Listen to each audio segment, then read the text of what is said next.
আমায় কি সবুজ কাহার কিছু কথা আমি কতে চাই, আমার কতেও ইচ্ছে করে। তবে এই সবুজ কাহারে যদি কেউ খোঁজে বাস্তবে তারে কিন্তু পাবে না, কারণ এই সবুজ কাহা হচ্ছে আমার একটা কাল্পনিক চরিত্র, আমার কল্পনায় ধরা একটা চরিত্র।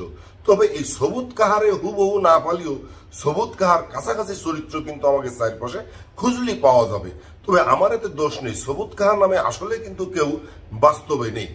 এখন কথা হচ্ছে যে সবুজ কাহার কথা আমি কেন করতে চাই তার একটা কারণ আছে। এই সবুজ কাহার নিয়ে আমি ফেসবুকে আগে একটা দুটো কথা কইছি, তখন তারপরে আমার দু একজন বন্ধু আমার ফোন করে কয়েছে যে দোস্ত তুই এই সবুজ কাহারে নিয়ে পারলি তুই একটা ভিডিও বানা।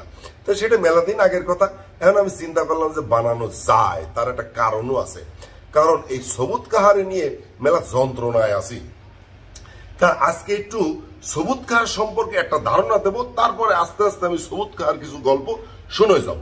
তো ধারণাটা হচ্ছে এইরাম যে সবুজ কাহা আমার বাড়িতে মাইল দুয়েক দূরই তার বাড়ি। সে বিরাট বড় লোক, মানে ঢাকা শহরে তার 30-40টে 6 তলা 7 তলা 8 তলা করে বাড়ি আছে। তার খুলনায় তার কয়েক হাজার বিঘে জমি। তারপরে জাহাজের ব্যবসা আছে, ধানের ব্যবসা আছে, ইটির ব্যবসা আছে, সিমেন্টের ব্যবসা আছে, রডের ব্যবসা আছে, জমির ব্যবসা আছে। বাংলাদেশে এমন কোন ব্যবসা নেই যে সবুজ কাহার নেই। সে মেলা টাহা। মানুষের একটা কথা কয় যে সবুজ কাহার কত টাহা, সবুজ কাহার নিজেও করতে পারবে না যে আমার এত টাহা।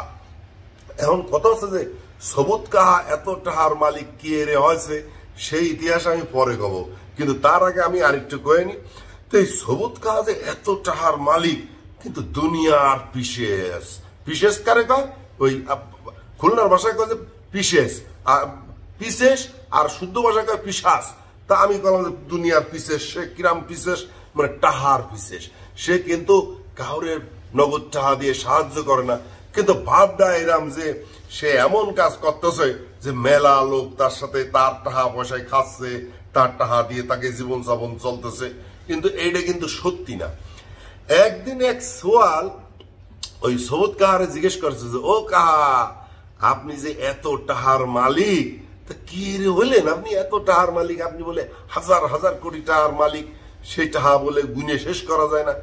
এই কথা কর সাথে সাথে সবুজ কাহা তার কানের গোড়ায় এইরকম একটা থাপ্পড় মারছে যে কান দিয়ে গল গল গল গল করে রক্ত পড়েছে। এই ঘটনার পরে জীবনে কেউ কোনোদিনও এই সবুজ কাহারে জিজ্ঞেস করার সাহস পায়নি যে কাহা এত টাহার মালিক আপনি কি এরে হইলেন। ওই যে যদি কানের নিচে থাপ্পড় মারে। এখন কথা আছে কি যে আমারে কিন্তু সবুজ কাহা কোনোদিন মারেনি, মারা তো দূরের কথা, আমার সামনে দুই একটা মনের কথা কিন্তু সে কয় যে বুঝলে কোক, আর সে যেভাবে কোক কয়েছে, অথবা আমি কিন্তু তার মনের কথা বাইর করে ফেলেছি। আমার একটু খাতির সে করে নানান কারণে। তো সে কিরাম মানুষ কি দেখি সেটা আমি আস্তে আস্তে জানাচ্ছি। তবে আজকে শুধু সবুজ কাহা সম্পর্কে একটা ধারণা দিলাম যে সবুজ কাহা কত টাহার মালিক, আর সে যে পিসেমতি করে, যে ঘাড়ুমতি করে, যে মানে ওই যে কলাম না যে পিসেস, দুনিয়ার পিসেস, সে পিসেমতি সে কিরাম করে আর কিরাম করে মানুষের সামনে দাম বাড়ায়, সেই গল্প আমি আস্তে আস্তে কব। আজকে খালি ধারণাটা দিলাম।